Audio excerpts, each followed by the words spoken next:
नमस्कार मित्रों, कैसे हैं आप सब। उम्मीद करता हूं आप सब अच्छे होंगे। दोस्तों, अगर आपने इस वीडियो को क्लिक किया है तो जरूर आपका उद्देश्य बीपीएससी शिक्षक बनने का होगा। तो आज हम प्रमुख 3 बिंदुओं पर बात करेंगे जो बीपीएससी शिक्षक बनने के लिए आपके जीवन में अत्यंत महत्वपूर्ण योगदान निभाएगा। पहला है स्ट्रेटजी, कि हमारी स्ट्रेटजी अच्छी होनी चाहिए, हमारी प्लानिंग सही होनी चाहिए। ठीक है।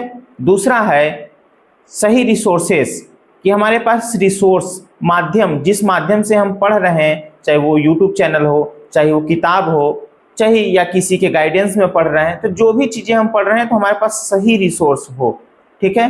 फिर इसके बाद हमारे पास तीसरा सबसे महत्वपूर्ण चीज़ कंसिस्टेंसी, हमारे पास निरंतरता होनी चाहिए, कि हम आज 4 घंटा पढ़े, 2 दिन पढ़े ही नहीं। तो ऐसे में क्या होता है, हमारा जो क्रम होता है, जो लय होता है, हमारा टूट जाता है, जिससे फिर हमारे पढ़ाई में वो निरंतरता नहीं आ पाती है। तो हम लोग इसमें समझेंगे कि सबसे पहले किसी भी परीक्षा को देने से पहले हम उसको परीक्षा को समझते हैं। ठीक है, कि परीक्षा है क्या। तो ये परीक्षा 3 भाग में अगर हम इसको बांट के चलें तो पहला हो गया लैंग्वेज पेपर, दूसरा हो गया जीएस और तीसरा हो गया आपका सब्जेक्ट। तो लैंग्वेज में आपके 30 प्रश्न आते हैं, जीएस में 40 प्रश्न आता है और सब्जेक्ट में 80 प्रश्न आता है। तो 80 प्रश्न सब्जेक्ट का और 40 प्रश्न जीएस का, 120 प्रश्न और 30 प्रश्न भाषा का, लैंग्वेज का, जिसमें हिंदी, इंग्लिश या जो उर्दू पढ़ते होंगे उनके लिए उर्दू भी आता है। तो इसमें जो कुल मिला के 150 प्रश्न आते हैं।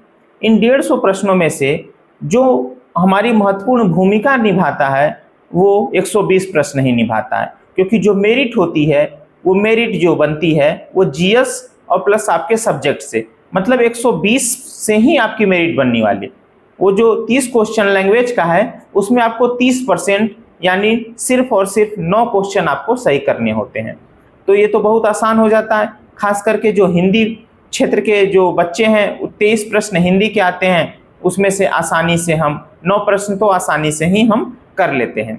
दूसरा क्या है, सिलेबस की सही समझ होनी चाहिए, कि सिलेबस हमसे पूछ रहा है, जैसे इतिहास में सिर्फ आधुनिक भारत का इतिहास में सिर्फ ज़्यादा से ज़्यादा प्रश्न आपके आएंगे भारतीय स्वतंत्रता संग्राम, ठीक है, भारतीय राष्ट्रीय आंदोलन से प्रश्न आने हैं, और हम लगे पूरा मिडिवल हिस्ट्री पढ़ने, पूरा प्राचीन इतिहास पढ़ने लगे, तब तो हम ज्ञानी तो बन जाएंगे लेकिन हम सही से परीक्षा में निकाल नहीं पाएंगे। तो हमें सिलेबस की सही समझ होनी चाहिए कि मैथ्स में कितना पूछ रहा है, सब्जेक्ट से किन किन बिंदुओं पर। अब हम सब्जेक्ट की तैयारी कर रहे हैं, पता चला हम टीचर बनने का प्रयास कर रहे हैं और हम लगे नेट जेआरएफ का लेंदी प्रश्न जो है, कठिन से कठिन प्रश्न हम हल करने लगे, तो हमारा समय बर्बाद होगा और हमारी परीक्षा में बाधा उत्पन्न होगा, जिससे हम बीपीएससी टीचर जो बनने का हमारा जो सपना है वो कहीं ना कहीं अधूरा होता रहेगा। ठीक है। तो सबसे महत्वपूर्ण क्या है, परीक्षा को समझें। उसके बाद क्या है, सिलेबस की सही समझ हो। उसके बाद क्या हो, जो रिसोर्स हो, रिसोर्स अर्थात पढ़ाई की जो सामग्री हो, कि हमको कौन कौन किताबों को पढ़ना है, जैसे एनसीईआरटी किताब को पढ़ना है और एक्स्ट्रा गाइड की कौन सी किताब पढ़नी है, प्रैक्टिस सेट की कौन सी किताब लेना है, कौन से वीडियोस को देखना है। इन बिंदुओं पर भी हमें महत्वपूर्ण ध्यान देना चाहिए। रिसोर्सेज आपका बहुत ही महत्वपूर्ण निभाता है किसी भी परीक्षा को निकालने के लिए। चौथा बात करेंगे स्टडी स्ट्रेटजी। स्टडी स्ट्रेटजी में क्या होना होता है कि हम डेली रूटीन, और रूटीन किसी का फॉलो नहीं करना है, आपको रूटीन अपना बनाना है। आपके पास कितने बजे आप उठते हैं, कितने बजे सोते हैं, कितने बजे खाना खाते हैं, मतलब आपके हिसाब से अपनी टाइमिंग सेट करिए और उसी हिसाब को फॉलो करिए। तो रूटीन में जैसे होता है ना, बहुत लोग पूछते हैं बच्चे कि आप कितने घंटे पढ़ते हैं, तो आप घंटों पे मत जाइए। रात को सोते समय आप टॉपिक को क्लियर कर लीजिए कि आज ये टॉपिक, अगले दिन के लिए टॉपिक बना लीजिए कि जब तक ये टॉपिक नहीं पूरा होगा तब तक हम पढ़ाई नहीं छोड़ेंगे। मतलब उस दिन की पढ़ाई, तो आप कुछ जीएस का टॉपिक ले लीजिए, कुछ सब्जेक्ट का टॉपिक ले लीजिए और एक कॉपी में नोट कर लीजिए। पर डे सोते समय ये चीज़ को लिख करके आप रख दीजिए। अगले दिन उसको फिर उसी जो आप लिखे रहेंगे उसको पढ़िए। इसी चीज़ को आप क्या करिए, निरंतर करते रहिए, जो आपके लिए काफ़ी मदद करेगा। 4 बिंदुओं पे हम लोगों ने बात कर लिया। पहला परीक्षा की समझ, दूसरा सिलेबस की सही समझ, तीसरा रिसोर्स या पढ़ाई सामग्री, चौथा स्टडी स्ट्रेटजी, पांचवा हम लोग सबसे महत्वपूर्ण जानेंगे कड़ी को कि इसके बाद जब हम पढ़ाई कर लिए तो पढ़ाई करने के बाद प्रैक्टिस और रिवीजन की बहुत भूमिका हो जाती है। कहते हैं कि करत करत अभ्यास ते जड़मति होत सुजान, रसरी यावत जात ते सिल पर परत निशान। ठीक है, तो हमें निरंतर अभ्यास करते रहना है, हमेशा रिवीजन करते रहना है।